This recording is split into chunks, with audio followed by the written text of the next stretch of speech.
दोस्तों नमस्कार, राजेंद्र द्विवेदी।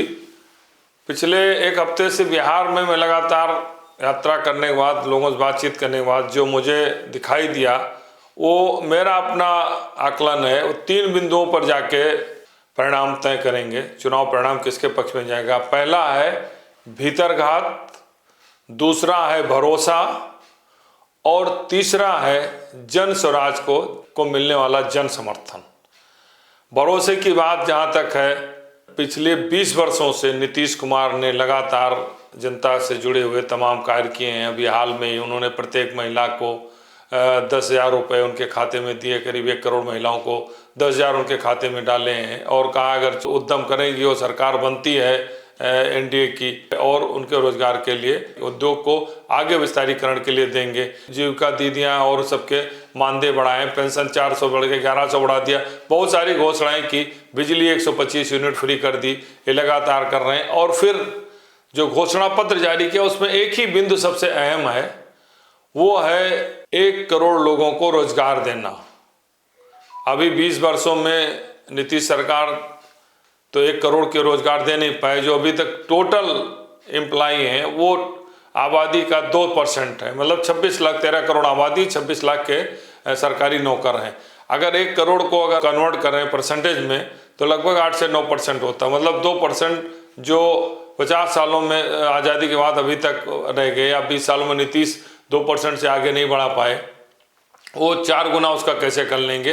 बेरोजगारी और पलायन यही सबसे बड़ा मुद्दा था। बाकी जो वेलफेयर की स्कीम है, महिलाओं को देंगे, बिजली फ्री देंगे या एमएसपी देंगे, सब महागठबंधन की भी और एनडीए दोनों की घोषणाएं चल रही हैं।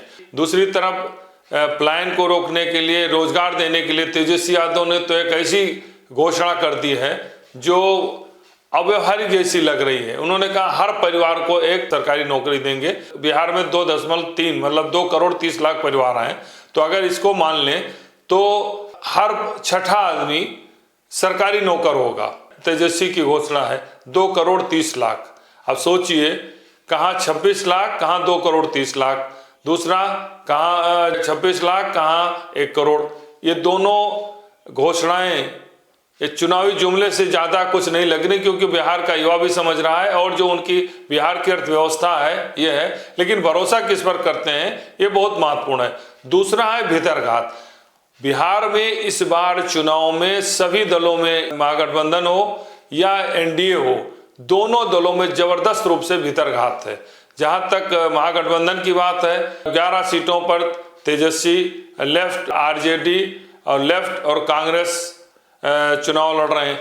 इसी तरीके से भारतीय जनता पार्टी में कई विद्रोही निर्दलीय चुनाव लड़ रहे हैं और आरजेडी में जेडीयू, लेफ्ट में भी 3 प्रत्याशी जो है चुनाव लड़ रहे हैं हमने सब। और यही स्थिति जेडीयू की है, जेडीयू में भी कई प्रत्याशी चुनाव लड़ रहे हैं और विद्रोही स्थिति में जो टिकट नहीं पाए। तो भीतरघात, तो जहां चुनाव लड़ रहे हैं सब दलों में भीतरघात है। दूसरी तरफ ये भी है कि चिराग पासवान ने 2020 में जो नीतीश के साथ किया था, 135 सीटों पर चुनाव लड़कर जेडीयू को काफी करारा झटका दिया था, 28 सीटें एकदम आई थी और जेडीयू तीसरी नंबर की पार्टी बन गई थी। इस बार भी कार्यकर्ताओं के दिलो दिमाग इस बात को जरूर है कि वो चिराग पासवान से बदला लेने की बात हो रही है। अब उनके मतदाता क्या करते हैं, कैसे स्थिति बनती है।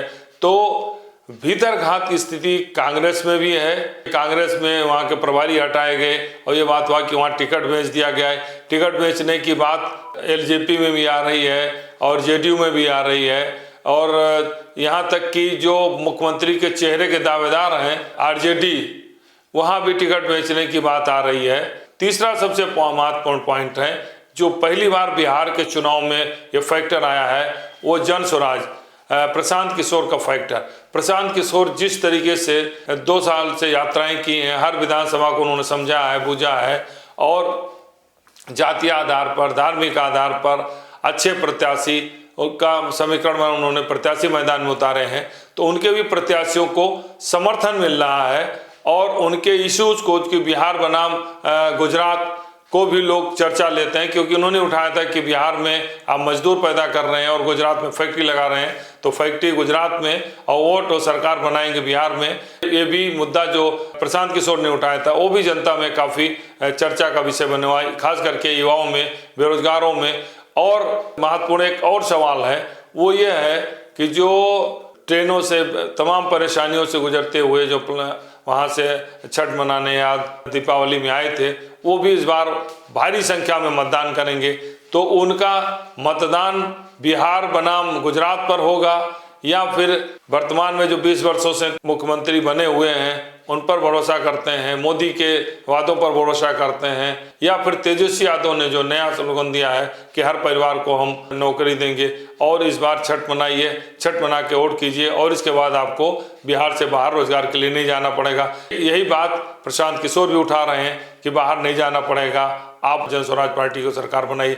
अब कुल मिलाकर अगर पूरा हम विश्लेषण करें, जो दिखाई दिया जो मतदाताओं का रुख है वो तीन ही बिंदुओं पर मुख्य रूप से होता। पहला है पलायन, रोजगार को कैसे जो वादे जो किए जा रहे हैं उस पर कैसे भरोसा करते हैं, दूसरा आपका है भीतरघात, और तीसरा है जन स्वराज, किसका वोट कितना एनडीए का ज़्यादा काटती है, बीजेपी काटती है, या इंडिया गठबंधन के तेजस्वी को प्रभावित करती है या कांग्रेस को।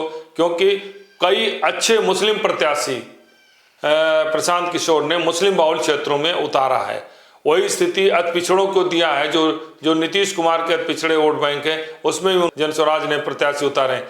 सवर्ण बहुल क्षेत्र उसमें जो भारतीय जनता पार्टी का जहां व्यापक समर्थन था वहां उन्होंने सवर्ण टिकट दिए। तो टिकट के बंटवारे में जन स्वराज ने बहुत टेक्टफुली किया है, जातियों को देखते हुए, प्रत्याशियों के चेहरे को देखते हुए।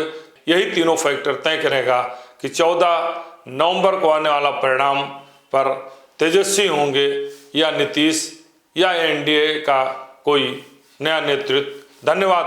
अगर मेरा वीडियो पसंद आए तो लाइक, सब्सक्राइब और शेयर जरूर करें। धन्यवाद।